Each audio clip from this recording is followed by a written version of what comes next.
What's up, everybody? I'm Steven, and this is Brittany, and this is Are You Lethal?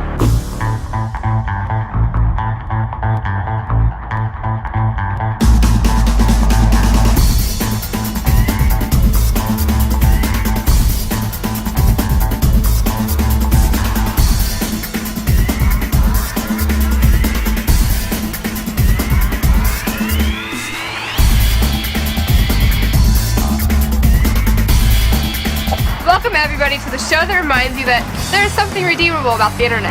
Well, besides watching adorable kittens play the keyboard and dance and sneeze and... Right. Because nothing says wise life choices like giggling at hamsters on your computer. YouTube, you complete me. So as you know, Are You Lethal is all about sharing the ways that we can make our roads less deadly for us, the millions of teens behind the wheel of a car every day. Yeah, and today we want to talk to you about what people refer to as being intoxicated. Really? Well, it's just texting and driving, essentially looking away from the road to respond to a text. Not only is this practice the leading killer of teens in America, it's something that we've all done at one point. It actually started to become a habit of mine. I even thought I was pretty good at it. Which is why I sent Steven on assignment, to show how taking your eyes off the road to text can be painful, especially when you're sharing the road with something a bit bigger than you. Hey guys, just skating here at my local skating rink, and Brittany said she had some kind of experiment set up, but I don't really know what's going on. You know, that's the thing about Brittany. You never really know what she's got planned. She's always doing... Hold on, guys. Oh, Sandra, you're so... This guy's so funny. Oh.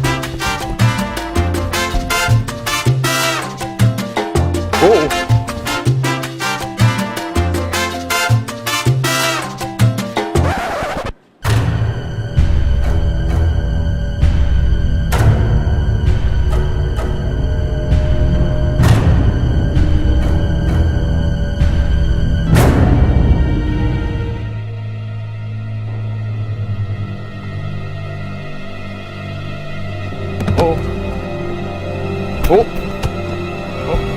All right. Oh.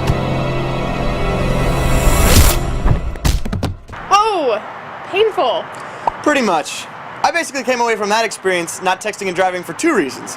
It was a painful lesson in distracted driving, and I've lost some of my finer motor skills. Nice. So if Steven's sacrificing his body And some dignity. wasn't enough, we sent Steven down to the local emergency room to talk to some doctors and nurses who deal with the aftermath of these collisions every day.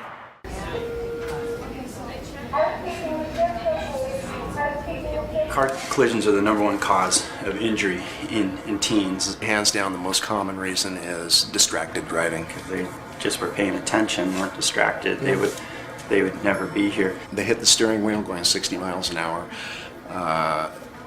Their organs then hit the inside of their chest wall. Their organs are basically ripped away from the blood supply, and people just bleed internally. Their brain then slams up against the inside of their skull and causing bleeding in the brain. Broken ribs.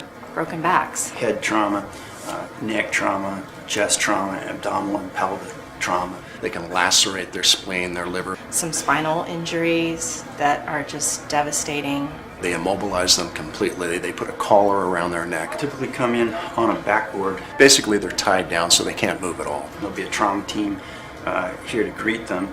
X-ray, CT ready to go. Put lines in them for intravenous fluids and medications. Big lines, you know, big 18 gauge needles. Tubes to help them urinate. We'll put tubes in their chest, tubes in their stomach to drain blood collections. We need to maintain their airway first and foremost, so we're putting tubes in their nose or down their throat to make sure that we're maintaining their airway. Respiratory therapists, pharmacy, a number of nurses, technicians, doctors, all in the room. Drawing blood, preparing to do blood transfusions. They're terrified. You know, they've just been in a very traumatic event, and then they have all these people around them, all, you know, coming down on them all at once, and it can be very, very scary. They can die, they can bleed to death in a matter of seconds. There's nothing tougher than having to go in and tell a parent that their child has passed away. I cannot even imagine. Nobody ever thinks that their children are going to die first. 1 minute they're having the time of their lives with all their friends, and, you know, one little mistake can change their lives forever. That was intense. Yeah, And as medical professionals, I knew they had to keep an emotional distance from it all. But you can tell that seeing a teenager lose their life on an operating table affects them. All right, it's time to hear from you. Let's get a little feedback. Maddie in San Diego writes, "Hey Steven and Brittany, how do I tell my friend that he needs to put his phone down while driving? He freaks me out because he always has to slam on the brakes at the last minute. Thanks, Maddie." Maddie, meet me at camera 3. Your friend enjoys living life on the edge, while you just enjoy living. So let him know that if you ride with him, his phone rides in the glove compartment. End of story. If he says no, you find a different ride. You start writing that speech for his funeral. Sobering, but effective.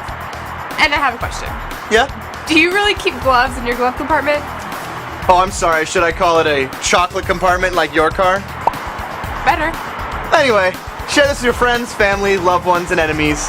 And remember to send us some feedback. Feedback@areyoulethal.com. Until next time, don't forget to ask yourself, Are you lethal?